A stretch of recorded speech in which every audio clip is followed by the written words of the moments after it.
कभी सोचा है कि जिंदगी कैसी है? जैसे दो पहाड़ों के बीच एक पतली सी रस्सी बंधी हो। हाँ। एक तरफ मान लीजिए व्यवस्था है, मतलब सब कुछ जाना पहचाना, सुरक्षित सा। हाँ। और दूसरी तरफ वो है अराजकता, अनिश्चितता, खतरा। पर हाँ, वहीं नई संभावनाएं भी छुपी होती हैं। बिल्कुल, एक दिलचस्प नजरिया है ये तो।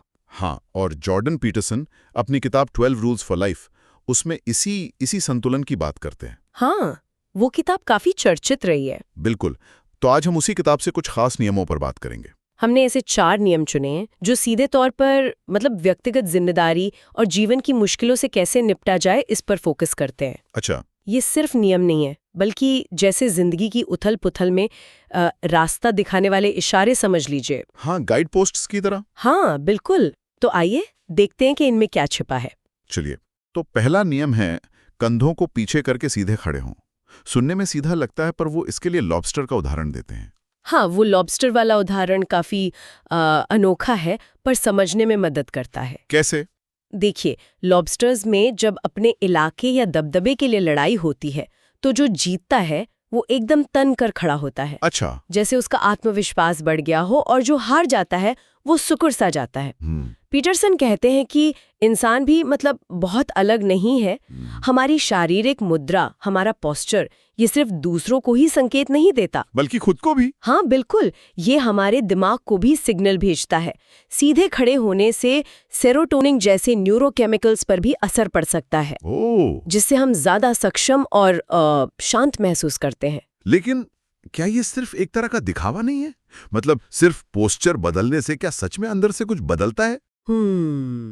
सोचने वाली बात है। देखिए, पीटरसन का तर्क ये है कि ये सिर्फ बाहरी चीज नहीं है। अच्छा। ये एक शारीरिक संकेत है जो हमारी अंदरूनी स्थिति को प्रभावित करता है। जब हम जानबूझकर एक कॉन्फिडेंट पोस्चर अपनाते हैं तो धीरे धीरे दुनिया को और खुद को अलग तरह से देखने लगते हैं। तो ये अपनी क्षमता को स्वीकार करने जैसा है। हाँ बिल्कुल, और ये फिर बाहरी दुनिया से जो हमें फीडबैक मिलता है उसे भी बदल सकता है। दिलचस्प। अच्छा, ये तो हुई शारीरिक मुद्रा की बात। अगला नियम, चौथा नियम, ये आज की दुनिया में शायद सबसे मुश्किल है लागू करना। कौन सा? अपनी तुलना कल के अपने आप से करें, ना कि आज के किसी और से। ओह हाँ, सोशल मीडिया के जमाने में तो ये तो लगभग नामुमकिन सा लगता है ना? हम लगातार दूसरों की वो परफेक्ट दिखने वाली जिंदगियां देखते रहते हैं। बिल्कुल, और अपनी तुलना करते हैं और अक्सर खुद को कम आंकते हैं। ये बहुत आम है। तो पीटरसन क्या कहते हैं इस बारे में? वो यहाँ सिर्फ सलाह नहीं दे रहे, वो असल में हमें सफलता की हमारी पूरी परिभाषा पर ही सवाल उठाने को कह रहे हैं। मतलब क्या सफलता वो है जो बाहर से दिखती है या वो जो अंदर महसूस होती है? पीटरसन कहते हैं कि एकमात्र सही पैमाना है, क्या मैं कल से थोड़ा बेहतर हूँ?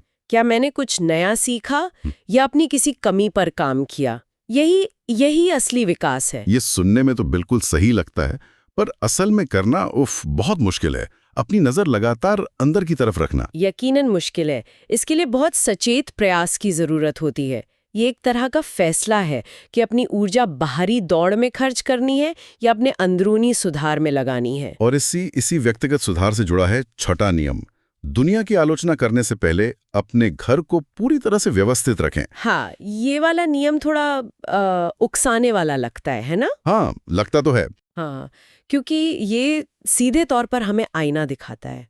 देखिए, दुनिया की बड़ी बड़ी समस्याओं पर, सिस्टम की खामियों पर, उन पर गुस्सा करना आसान है। बिल्कुल। लेकिन पीटरसन पूछते हैं, क्या आपने अपनी जिंदगी की छोटी छोटी चीजों को संभाला है?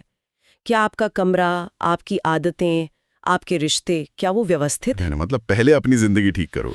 उनका मतलब यही है कि दुनिया में बड़ा बदलाव लाने की कोशिश करने से पहले अपनी जिंदगी की जिम्मेदारी लेना जरूरी है, शाब्दिक तौर पर भी और लाक्षणिक तौर पर भी। पर इसमें एक सवाल उठता है। कुछ लोग कह सकते हैं कि सिर्फ अपने कमरे पर ध्यान देने से हम बड़ी सामाजिक समस्याओं से जैसे मुंह मोड़ रहे हैं। ये एक जायज सवाल है, लेकिन पीटरसन का नजरिया शायद ये है कि व्यक्तिगत जिम्मेदारी जो है वो सामाजिक जिम्मेदारी का विकल्प नहीं है, बल्कि उसकी नींव है।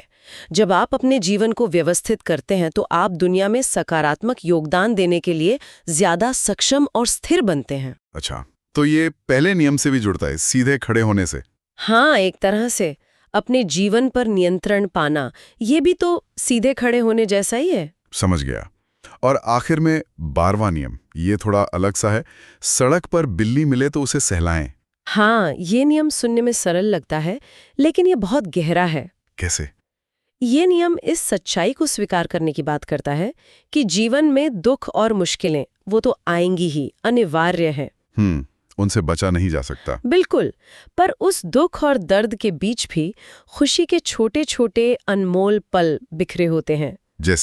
जैसे सड़क पर मिली बिल्ली को सहला लेना, या एक खूबसूरत सूर्यास्त देखना, या किसी दोस्त के साथ बस यूं ही हंस पड़ना। तो ये छोटे छोटे पल हैं जो हमें मुश्किल समय में भी थामे रखते हैं। हाँ बिल्कुल, ये छोटे सुख हमें याद दिलाते हैं कि अंधेरे के बावजूद रोशनी है। ये नियम हमें सिखाता है कि जीवन की कठोरता को स्वीकार करते हुए भी वर्तमान क्षण की सुंदरता और सुकून को महसूस करने के लिए रुकना जरूरी है। यही संतुलन है व्यवस्था और अराजकता के बीच। हाँ। तो इस सब का मतलब क्या निकलता है? पीटरसन का संदेश शायद यही है कि जिंदगी उस पतली रस्सी पर चलने जैसी है, और इस पर चलने के लिए साहस चाहिए, अनुशासन चाहिए, और शायद सबसे ज्यादा एक मकसद की जरूरत है। सही कहा। और ये नियम कोई कैद करने वाली दीवारें नहीं है, बल्कि उस रस्सी पर संतुलन बनाने में मदद करने वाले पुल समझिए इन्हें। इन्हें अपनाकर शायद हम जीवन का भार उठाने और फिर भी सीधे खड़े रहने की ताकत पा सकते हैं। तो जाते जाते एक सवाल, इस पूरी चर्चा से एक आखिरी सवाल सोचने के लिए छोड़ जाते हैं। आज अपने व्यक्तिगत सुधार के लिए बस एक छोटा सा कदम उठाना चाहें, वो अपनी तुलना सिर्फ कल के खुद से करना हो, जैसे नियम 4 में कहा, या फिर अपने आसपास की कोई छोटी सी चीज व्यवस्थित करना हो नियम 6 के हिसाब से। हाँ, तो ये छोटा सा कदम जीवन की इस बड़ी उथल-पुथल, इस अराजकता और व्यवस्था के बीच संतुलन बनाने में कैसे मदद कर सकता है? सोचने वाली बात है।